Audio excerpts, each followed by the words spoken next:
Hello, hi, my name is Will Gamash, and I play the trombone. And today, on Brass with Mr. G, we're going to talk about how to gig. And by how to gig, I don't mean how to play the trombone part of the gig. That's something that a lot of folks know how to do and know how to do well. So if you practice and the things we've talked about here before, regularly warm up, have a schedule, make sure that you're doing long tones and lip slurs and articulations and working on the hard stuff first and working on your tone and playing in tune. All of those things will help you operate the trombone well. But something that I heard from my professors, and something that I've kind of distilled down into what I think is kind of the meat and potatoes of how to get a gig. There are 4 rules.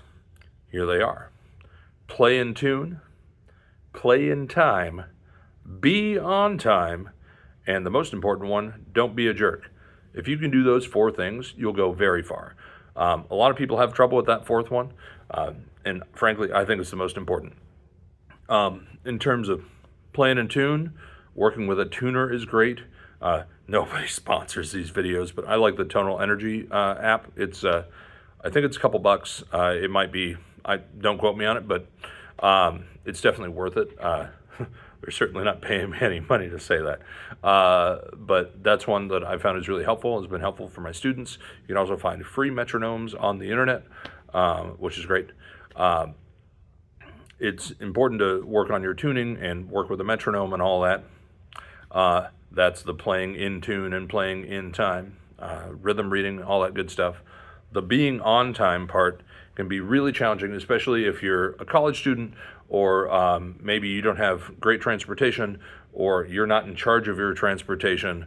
All those things can be a factor, right? And most people professionally are understanding to an extent, but I've found that if you are the person that when you say, yes, I will be there, then you are there, and you're there on time, ready to go, warmed up, your seat's in your seat.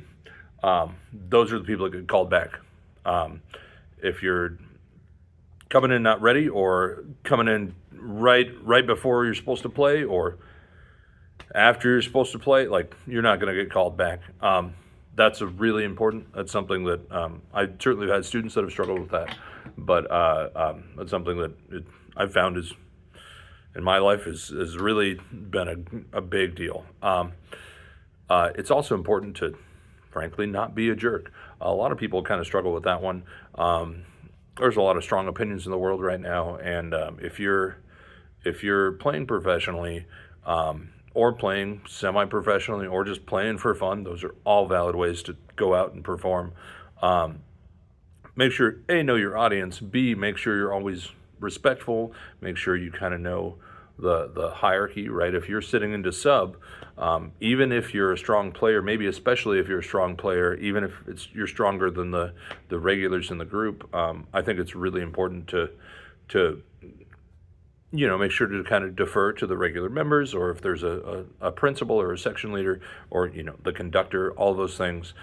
It's important to listen first, like seek first to understand before you seek to be understood. And I think it's really important to do that in a professional setting. People really appreciate it.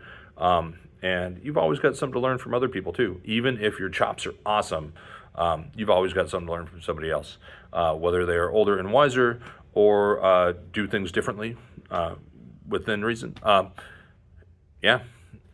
don't be a jerk part is a really big deal. I think it's the most important rule to getting out there in the wild and gigging. The other thing that I really like, and like to do in my life, and I think is important, is everybody might have their niche, like their genre of music that they really enjoy playing or feel really successful at. But especially if you're early on in your career, if you can say yes to things, say yes to things. Even if maybe, like, I don't know, maybe you're not an experienced jazz player, or maybe your symphony chops aren't where they were when you were in school. But when you get offered these things, especially if it's for money, but if it's a good opportunity, and I don't think that you should turn it down if you're able to say yes, if you're interested.